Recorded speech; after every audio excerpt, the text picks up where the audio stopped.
Hello, today I'm going to give some tips on how to store your threads and bobbins and also how to do it economically. I'm going to start by telling you what we need. First of all, we've got some aquatic tubing. This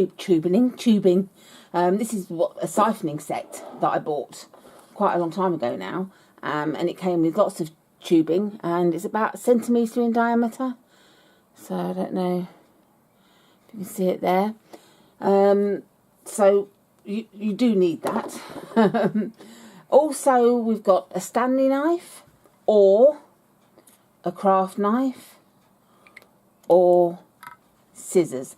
Not your best dressmaking scissors or your applique scissors, just craft scissors, because this will blunt your scissors, so don't use your good scissors. I actually do prefer using a craft knife or a Stanley knife.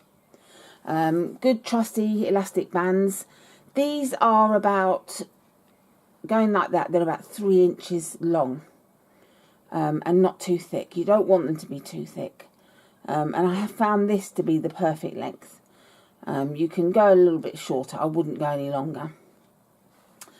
And then we've got our bobbins and our threads, and then our lovely Hugo's Amazing Tape.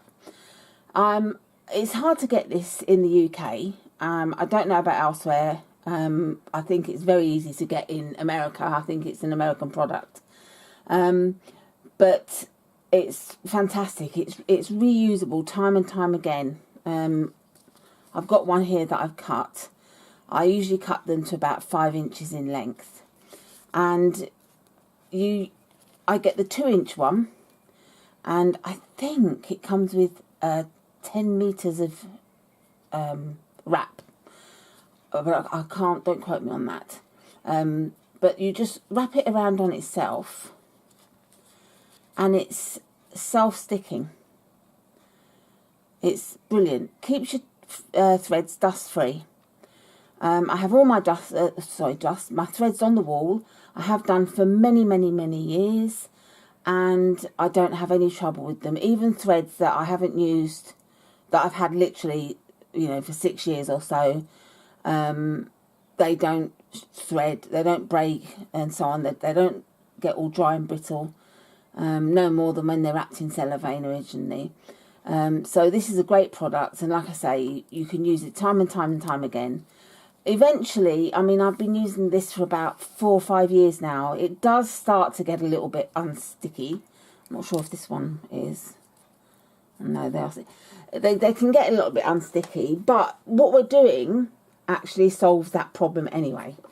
You can buy these are for Brother bobbins, and they're bobbin holders to stop the thread unravelling. I'll show you. And it just clips on, but it's an unnecessary expense. You don't need to buy them, and to be honest with you, they're quite often not very strong, and if you're wound down and got very little thread on there, it's not catching the thread in there. It's all loose, and it will start to unravel anyway. So turf that aside and stick with the aquatic tubing. And what we do is we cut a strip that's probably about 3/4 centimetre. Basically, you want it to be the depth of the bobbin case. And if you can see that. And then normally I wind the bobbin round, but if I just snip that off and show you, that's going nowhere. That's not going to unwind.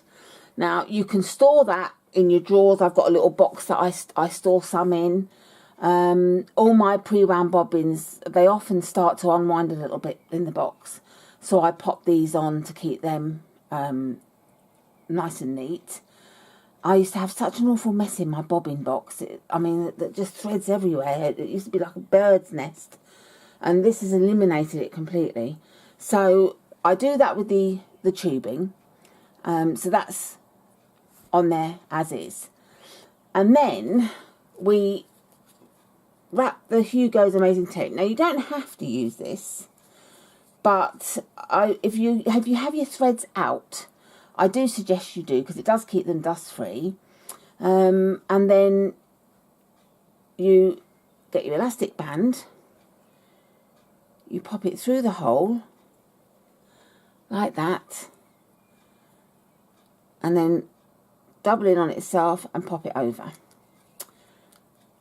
And there you have the correct colour bobbin thread with the correct colour spooler thread. So you're not hunting around and thinking, oh, is that the right colour, or is that a slight different tone? You're keeping them all stored together, and it saves the hassle of where to keep your bobbins as well, having, buying bobbin storage. So I do that with all my threads. So I don't always use coloured bobbin thread for my embroidery. It depends on what I'm doing. But when I'm doing freestanding lace, or something that you're going to see the back of that I want to look just as good on the back as at the front, then I do like to match the bobbin thread colours. And I mean, that's it. It's that easy. So you've got how to keep your threads dust free with the Hugo's Amazing Tape. I did get mine from amazon.co.uk. It's hit and miss as to whether it's available. You have to hunt around. Or if you have friends in America that could get it for you and ship it over, it wouldn't cost too much to send. So there's that. And I did forget to say, actually, that when you cut this, you then I'll show you. It's that easy to cut, and then you just cut a slit in it, and that's it. And that's it. That's the tip that I can give you on how to store everything. And I'm sorry I rattled the camera then. Do apologise. So I shall look forward to giving you another tip in future. Happy stitching, everyone. Take care. Bye.